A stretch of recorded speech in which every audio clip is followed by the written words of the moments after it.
sampai buka pabrik, punya merek, belum punya siup,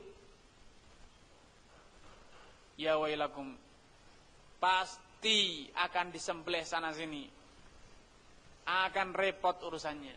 Namun Islam tidak. Jalankan usaha, lakukan muamalah apa saja. Akan apa? Hukum asalnya adalah halal. Wa halallahu al-bai'a wa harrama riba. Yang namanya jual beli halal. Sehingga dari aplikasi ini, aplikasi prinsip ini, Syekh Ibnu Utsaimin mengatakan dalam banyak kesempatan, bila kita ditanya tentang dalil, kenapa kita berserikat dagang, kenapa kita bercocok tanam, maka kata beliau, katakan dalilnya adalah adamud dalil. Dalilnya adalah karena tidak ada dalil. Karena para ulama mengatakan dalam babul muamalat, dalil kita, dalil yang menjadi dasar kita bermuamalah adalah adamud dalil. Kalau tidak ada dalil kita bermuamalah. Kalau ada dalil malah kita tidak bermuamalah, malah kita was-was. Kalau ada dalil dalam bab muamalat. Kalau tidak ada, berarti itu indikasi halal dengan cara apapun. Makanya jangan khawatir untuk makan beras. Kenapa? Tidak ada dalil tentang beras. Lakukan, diolah dengan cara apa saja, silahkan. Diproses dengan cara apa saja, silahkan. Halal. Diolah jadi apa saja kemudian jual, boleh. Kenapa? Tidak ada dalil yang berhubungan dengan beras. Namun kalau sudah ada dalil, hati-hati. Kalau sudah ada dalil tentang suatu permasalahan, berarti itu ada rambu-rambu yang harus kita waspadai, tidak sembarangan. Baik. Dari dalil ini ikhwan wa hibah dan juga yang lainnya, para fuqaha telah menggariskan satu kaidah, al-aslu fil asya al-ibahah hatta yadullad dalil ala tahrimi. Hukum asal dalam setiap urusan kita itu adalah halal sampai ada dalil yang mengharamkannya. Karenanya dalam ilmu fikih, dalam babul muamalat, yang berkewajiban mencari dalil bukan yang melakukan namun yang melarang, yang mengharamkannya. Dialah yang berkewajiban mencari dalil. Karena kalau nanti suatu hari antum dituntut, kenapa antum berjual beli dengan cara ini? Katakan, tidak ada dalil. Tidak, ini tidak boleh, ini haram. Menurut ustaz saya haram. Katakan pada dia, carikan dalilnya. Selama belum menemukan dalilnya, maka saya tidak akan berhenti. Saya akan terus beramal. Saya akan terus berjual beli sampai antum bisa mendatangkan dalil. Selama tidak bisa mendatangkan, maka saya tidak akan berhenti. Beda dengan babul ibadat. Kalau babul ibadat, yang beramallah yang harus mencari dalil, bukan yang melarang. Karena dalam babul ibadat, kaidahnya berbalik dari ini. Al-aslu fil ibadat al-man' hatta yathbuta dalil.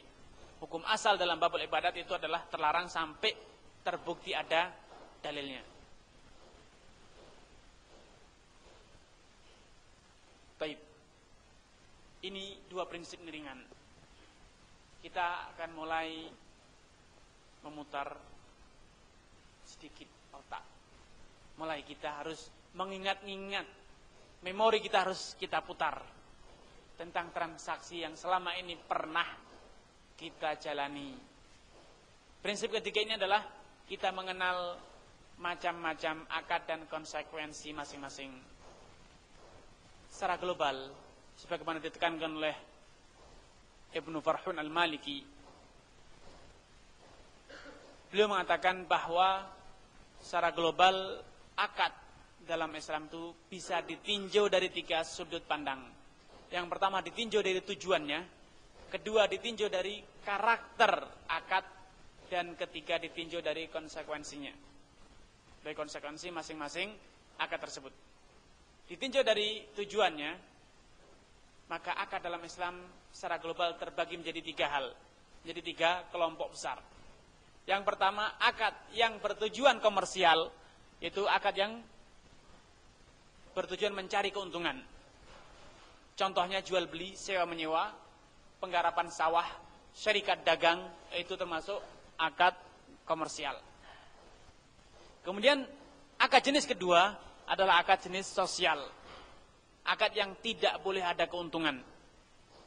Namun benar-benar murni untuk memberikan uluran tangan, menolong saudara yang sedang kesusahan. Contohnya apa? sedekah. Contohnya akad wakaf. Contohnya lagi akad hibah. Contohnya lagi adalah akad utang piutang. Contohnya lagi adalah akad utang piutang. Dalam utang piutang itu adalah akad sosial, benar-benar murni untuk menolong orang.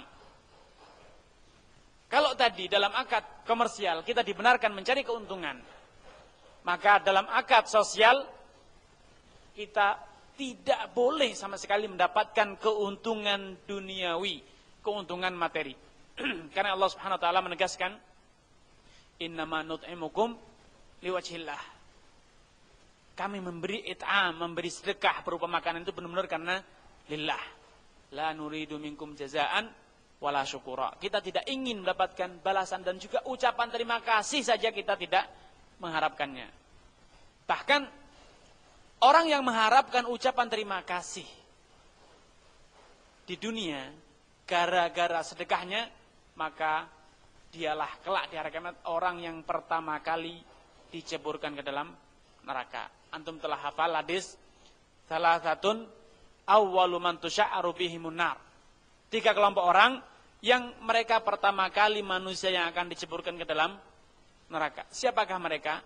Di antaranya adalah warajulun tasaddaqa bisadaqah. Seorang yang bersedekah, rajin bersedekah. Ketika dia ditanya oleh Allah Subhanahu wa taala, ia mengatakan, "Pokoknya aku bersedekah adalah liwajhika atau fisabilika ya Allah. Lillah." Maka Allah katakan, "Kadzabt." Engkau berdusta. Sesungguhnya yang bersedekah untuk apa? Liuqala huwa jawad. Dia adalah orang yang dermawan. Faqad qil. Dan itu telah dikatakan di dunia. Engkau telah mendapatkan julukan sebagai orang dermawan. Tsumma umira bihi fasuhiba ala wajhihi tsumma ulqiya finnar. Kemudian ia diseret oleh malaikat dan diceburkan ke dalam neraka. Apa gerangan yang menyebabkan dia kecebur dalam neraka adalah karena dia sedekah untuk mendapatkan keuntungan, bukan uang. Padahal hanya sekedar sanjungan saja, keuntungan yang tidak bernilai uang, itu hanya keuntungan yang non materi, yaitu hanya sekedar nama. Ternyata menjerumuskan dia ke dalam neraka. Apalagi kalau sampai ada keuntungan berupa materi. Karenanya para ulama dalam akad sosial menggariskan satu kaidah, kullu qardin jarra naf'an fahuwa riba. Setiap piutang yang mendatangkan keuntungan, maka itulah piutang yang riba. Itu adalah riba. Kemudian akad jenis ketiga adalah akad jaminan. Akad jaminan ini misalnya adalah gadai, kafalah, atau hamalah. Ada 3 jenis, gadai, kafalah, dan hamalah. Ini pembahasannya tersendiri. Gadai antum sudah tahu bagaimana bentuknya. Kafalah itu adalah seseorang menjamin orang yang berhutang. Hamalah itu adalah orang yang menanggung piutang orang lain. Baik. Ini ditinjau dari tujuannya terbagi menjadi 3 jenis. Pertanyaannya, apa untungnya kita mengenal, bisa memilah akad menjadi, ditinjau dari tujuannya. Manfaatnya adalah membedakan antara akad riba dan perniagaan. Para ulama mengatakan 3 faktor utama yang membedakan antara riba dengan perniagaan. Yang pertama adalah masalah niat. Masalah niat. Kemudian kedua masalah, ya ini yang pertama tadi masalah tujuan, dan ini yang menjadi pertama. Pembeda antara riba dan muamalah dengan transaksi jual beli atau investasi. Bedanya adalah pada tujuannya. Tujuannya lah menolong atau tujuannya komersial. Kalau tujuannya komersial maka harus berlaku hukum-hukum komersial. Namun kalau memberi piutang kembali utuh tanpa peduli apa yang terjadi pada penerima dana, maka itu adalah akad sosial, dan bila ada keuntungan maka itu adalah riba keuntungan tersebut. Kemudian yang kedua adalah mengetahui konsekuensi kalau terjadi cacat pada barang. Cacat barang itu hanya ada fungsinya, hanya mempengaruhi hukum transaksi kapan? Bila cacat tersebut terjadi pada akad komersial. Kita lihat kembali. Dalam akad komersial, kalau terjadi cacat pada barang yang antum beli, antum sewa, maka antum berhak mengembalikan. Berhak komplain. Namun dalam akad sosial, antum diberi hibah oleh orang. Ini ada motor nganggur pakai. 5 motor dikasih motor sama tetangga, sama saudaranya. Mas, yang benar saja mas. Motor sampean ini bannya bocor. Kalau sedekah, ya pakai motor yang baru. Tidak boleh sedekah motor yang bannya bocor. Antum mengatakan, udah dikasih, cerewet lagi. Sudah dikasih, komplain. Komplain ini hanya dibenarkan di mana? Pada akad komersial. Dalam akad sosial, tidak ada komplain. Pinjam motornya. Wah, motor kok butut banget. Sudah pinjam, nyela lagi. Tentu yang tercela siapa? Yang minjam. Namun dalam komersial, yang tercela adalah orang yang menjual barang yang ada cacatnya. Dialah yang tercela. Kalau dalam sosial, yang tercela adalah orang yang mencela. Makanya Allah mengatakan, ma'alal muhsinina min sabil. Orang yang berbuat baik, itu tidak layak untuk dicela, tidak layak untuk dituntut. Namun dalam komersial tidak. Kalau antum menemukan cacat, maka antum berhak mengembalikan. Antum mengetahui cacat, maka antum berhak menjelek-jelekan. Barang kayak gini dijual mahal.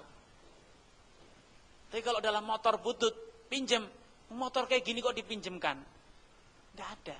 Yang meminjam syukur. Sudah dipinjami, itu bilang alhamdulillah syukur jazakallah khairan, bukan malah menjelek-jelekan. Ini bedanya.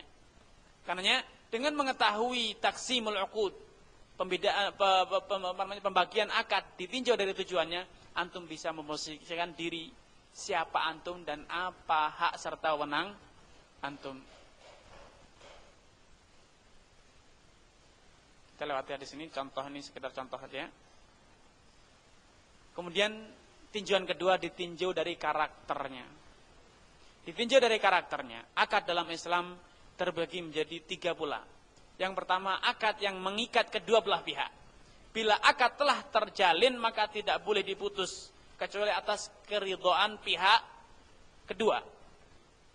Contohnya jual beli, sewa menyewa.